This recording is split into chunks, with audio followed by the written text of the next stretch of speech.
Chicken പ്രേമികളെല്ലാം ഒന്ന് ശ്രദ്ധിക്കണം, ജാഗ്രത പുലർത്തണം എന്നാണ് പുറത്തുവരുന്ന ഒരു പഠനം സൂചിപ്പിക്കുന്നത്. ആഴ്ചയിൽ 300 ഗ്രാമിൽ കൂടുതൽ ചിക്കൻ കഴിക്കുന്നവർക്ക് ക്യാൻസർ ഉണ്ടാവാനുള്ള സാധ്യത കൂടുതലാണെന്നാണ് ഇപ്പോൾ പുറത്തുവരുന്ന ഒരു പഠനം പറയുന്നത്.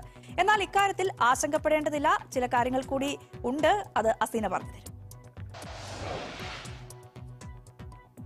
ചിക്കൻ പ്രേമികളുടെ ശ്രദ്ധയ്ക്ക്, ചിക്കൻ കഴിക്കുന്നത് പതിവാക്കിയാൽ ആരോഗ്യത്തിന് പണി കിട്ടും. ആഴ്ചയിൽ 300 ഗ്രാമിൽ കൂടുതൽ ചിക്കൻ കഴിക്കുന്നത് ദഹനനാളത്തിലോ ദഹന വ്യവസ്ഥയിലോ ക്യാൻസർ ഉണ്ടാവാനുള്ള സാധ്യത കൂടുതലാണെന്ന് പഠനം. ഇറ്റലിയിലെ നാഷണൽ ഇൻസ്റ്റിറ്റ്യൂട്ട് ഓഫ് ഗ്യാസ്ട്രോ എൻട്രോളജിയിലെ ഗവേഷകരുടെ നേതൃത്വത്തിൽ നടന്ന പഠനത്തിലാണ് ഈ കണ്ടെത്തൽ. അന്നനാളം, ആമാശയം, വൻകുടൽ, പാൻക്രിയാസ്, കരൾ എന്നിവിടങ്ങളിലാണ് ക്യാൻസർ വരാനുള്ള സാധ്യത എന്നാണ് പഠനം. സ്ത്രീകളെ അപേക്ഷിച്ച് പുരുഷന്മാർക്കാണ് സാധ്യത കൂടുതൽ. ലോകത്ത് ഏറ്റവും കൂടുതൽ ഉപയോഗിക്കുന്ന മാംസമാണ് ചിക്കൻ. വില കുറവും എളുപ്പത്തിൽ ലഭ്യമാകുന്നതും ചിക്കനെ പ്രിയപ്പെട്ട ഭക്ഷണമാക്കുന്നു. മാത്രമല്ല, ചിക്കൻ ഒരു പ്രോട്ടീൻ അടങ്ങിയ ഭക്ഷണമാണെന്ന് മുൻ പഠനങ്ങളിൽ പറഞ്ഞിട്ടുമുണ്ട്.